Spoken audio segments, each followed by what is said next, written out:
Então é o seguinte, né? No começo, uma coisa que eu gosto de deixar claro, a gente quando começa a falar de estilos, cor de cerveja e tal, no começo todas as cervejas eram meio marrons e defumadas, né? Por que isso acontecia? Porque a gente não tinha muita tecnologia para secagem de malte, então os maltes eram secos muito, né? Utilizando fogo direto, né? Com lenha ou então com palha, e obviamente esse fogo, né, levava um pouco de fumaça que trazia um perfil defumado e o fogo acabava escurecendo também. Então a tecnologia de secagem de malte com vapor e tal, a gente vai ver que ela é mais recente, claro, ainda é muito antiga, mas mais recente. Quando a gente fala desse estilo propriamente dito, né, as origens dele, vamos dizer assim, a gente está falando lá de anos 1700, tá? Então, anos 1700, e eu vou dividir em duas etapas, né? O início dos anos 1700 e final, tá? Só para vocês entenderem. Então, o que estava acontecendo nos anos 1700 lá, né? Questão de Inglaterra, por exemplo. A gente tinha mais, os caras, né? Os dados históricos falam que eles tinham mais de 30 tipos de cerveja, tá? Então tinham vários estilos, tinham várias cervejas sendo feitas naquela época. Eu sempre gosto de falar isso, né? Os estilos que a gente tem hoje, BJCP aqui e tal, que eu trago, sempre mostro para vocês aqui com descrições e tal. É recente, né? Do movimento de cerveja artesanal americano, mais recente, descrevendo os estilos. Mas, historicamente, né? As cervejarias e as localidades e regiões produziam cervejas, né? De vários tipos, né? E nesses mais de 30 tipos, vamos dizer assim, a gente pode botar aqui como uma referência, né, a questão da Porter, tá? Então, a gente está falando de Stout, né, mas a história da Stout começa com a Porter. Existia um estilo que eles chamavam de Porter, que estava muito associado com a classe operária, né, Londres, Porto, e os trabalhadores consumiam, etc. Característica principal dessa cerveja aqui, né? Uma cerveja forte, um pouco forte, mas com um caráter, né, marrom. Então a gente não está falando aqui de cervejas escuras ainda, elas eram marrons e não pretas, vocês vão entender daqui a pouco o porquê disso. E defumadas, pelo que eu falei para vocês, né? Essas características históricas de cerveja estavam bem nesse contexto aqui, tá? Sempre, às vezes, com um quê ali do que seria, de fato, uma cerveja com qualidade, né, e tal. A gente coloca aqui também, nessa época, eles basicamente trabalhavam com 3 tipos de maltes. Então, se hoje a gente fala de maltes especiais, maltes base, uma infinidade de maltes, naquela época era muito mais restrito. Então, eles tinham malte pale, vou botar aqui, malte pale,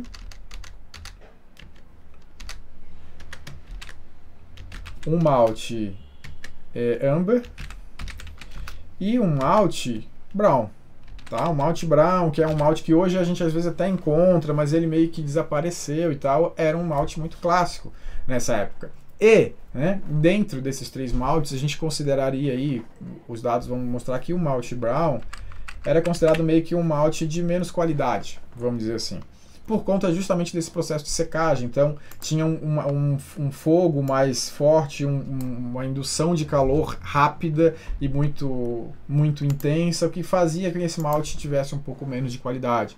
Então era comum as cervejas ter um hash, ter um caráter defumado, elas serem, vamos dizer assim, cervejas mais agressivas no sensorial, assim que elas estavam prontas. Então era muito comum também nessa época a maturação, tá? Então os dados falam bastante de maturação em madeira, tá? Aqui a gente está falando de às vezes meses até 2 anos, né? Então para suavizar esse hash, diminuir um pouco dessa parte mais forte, mais intensa, e também aqui, como essas cervejas não eram tão alcoólicas assim, entre também uma complexidade vinda de leveduras selvagens, isso mesmo.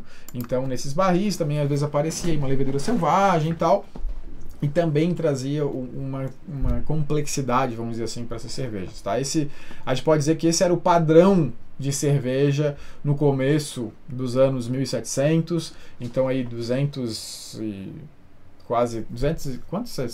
300 anos, né? 300 e poucos anos atrás, no surgimento desse estilo a gente teria isso. Se a gente dá um salto, vamos dizer aí, então a gente passando esse século, né? Então a gente pode botar aí no final dos anos 1700, deixa eu botar aqui para vocês verem o que eu vou escrevendo, final dos anos 1700, opa, voltando aqui, aqui no final, o que a gente tinha aqui, o que estava rolando nesse final que a gente pode colocar que vai influenciar de alguma forma, né? Por exemplo, tinha as máquinas a vapor aparecendo. O que acontece com o surgimento, né, das máquinas a vapor, aí, Revolução Industrial e tal? A gente tem maior produção em escala e exportação. Então, antes disso, né, início dos anos 1700, era muito comum as produções locais, né, muito regional, era muito regional as questões de produção e consumo, né? Com esse final dos anos 1700, começo dos anos 1800, começa a ter muito mais a questão de aumento, né, de volume, escala de produção e também exportação, tá? O que acontece também por conta disso? Melhora a qualidade, malte brown, vamos colocar assim, com mais qualidade. Então, melhorou a qualidade do malte brown, que não era tão bom, vamos dizer assim. Eles criam um processo de secagem que é mais lento, que consegue deixar esse malte um pouco mais de qualidade. E uma coisa que é bem importante também, que tem um impacto, vamos dizer assim, bem interessante, é que surge o densímetro. O densímetro é algo tão simples, banal, que a gente utiliza hoje, simplesmente para VOG, FG e tal. Até o final dos anos 1700 era produzido cerveja sem ter efetivamente esses controles de processos e usar isso. Com o surgimento do densímetro, o que acontece? Por que ele é muito importante na história da cerveja, vamos dizer assim? Tem dois fatos muito importantes, esse é o próximo que eu vou contar.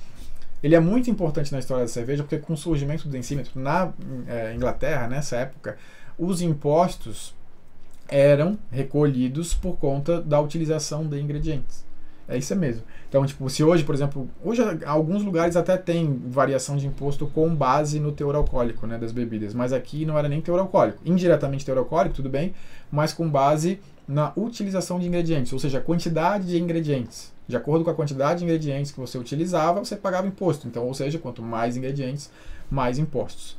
Quando surge o densímetro, eles começam a fazer os primeiros testes de laboratório e tal, eles percebem, né, descobrem que os maltes claro, malte pale, por exemplo, que não tinha esses processos de reações de Maillard, consumo de açúcares mais intensos, eles tinham uma eficiência maior. Logo, com uma eficiência maior, você poderia usar menos malte, né? Mais eficiência, você consegue colocar menos malte para ter o mesmo potencial alcoólico, vamos por assim, de bebida. Com isso, menos malte, menos impostos. E aí é onde entra, até então tinha um mix, né, de malte pale, malte brown e tal. E aqui surge essa busca por fazer mistura de maltes para chegar em cores, mas partindo de um uso de malte base. Tá? E aí a gente saindo de 1700, entrando nos anos 1800, para esse estilo especificamente tem um cara aqui muito importante, com um nome também que já na história já estava, né, para ele ser famoso, e o ano aqui é 1817. O meu xará, amigo, o Dani, o Daniel Weller, foi um cara também muito importante na história da cerveja, que ele desenvolve uma nova técnica de torra de malte. Então aqui entre o Daniel, ele está relacionado com a torra de malte. Ou seja, aqui surge o malte black. Talvez alguns já tenham ouvido falar do malte black patenteado, né, o patented, que é o malte criado por esse sistema de torra, que depois, com evolução, é o sistema que se usa, né, de torra de malte para conseguir chegar nesses níveis de torra mais intensos, controlando às vezes muitos outros processos para não ficar com gosto tão forte torrado, etc. Mas aí o grande ponto, né, que eu gosto de trazer para vocês é que aqui a cerveja fica de fato escura, tá? Eu tô vendo aqui que tá, vou botar um tab pro lado aqui para ficar melhor para vocês verem. Aqui, beleza. Maturação botamos pro lado, só para ficar na tela direitinho, show de bola. Então é isso, tá?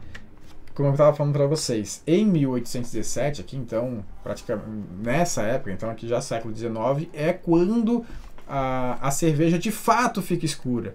Então, quando a gente pensa em porter, em stout, em cervejas escuras, entendam que até aqui a gente tinha cervejas marrons, né, mais escuras, mas não com aquela cor preta.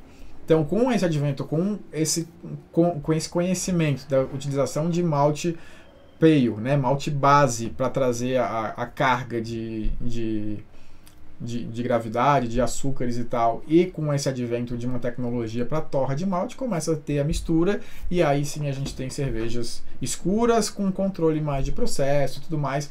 É a partir daqui que essas coisas começam a mudar, né? Mas enfim, mas é porter ou stout, né? O Daniel falou que o estilo hoje é stout, até agora só falou de porter. E é verdade, né? Então a história da stout começa de fato com a porter, tá? Stout, na verdade em inglês ele estaria como um adjetivo que significa forte, tá? Então existia das vários estilos, eu falei para vocês que tinham vários estilos de cerveja e tal, e chegou uma hora ali que inventaram, eu não sei exatamente o ano que aconteceu isso, mas surgiu, né, no mercado local, vamos dizer assim, a Stout Porter, tá? Então era uma cerveja que era mais escura, um pouco mais alcoólica, mais intensa ali, mais forte, né, que ia designar uma porter que era mais forte, mais escura e tal, por conta desse adjetivo.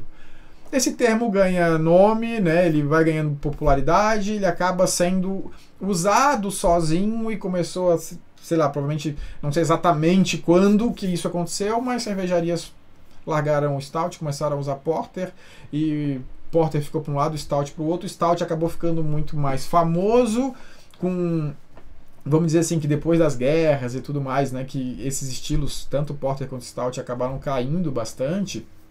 Eles ressurgem com mais força a partir dos anos 50, 60 e 80, por aí, essas décadas que ele surge com mais força novamente, e acaba que Stout tem o termo mais impactante.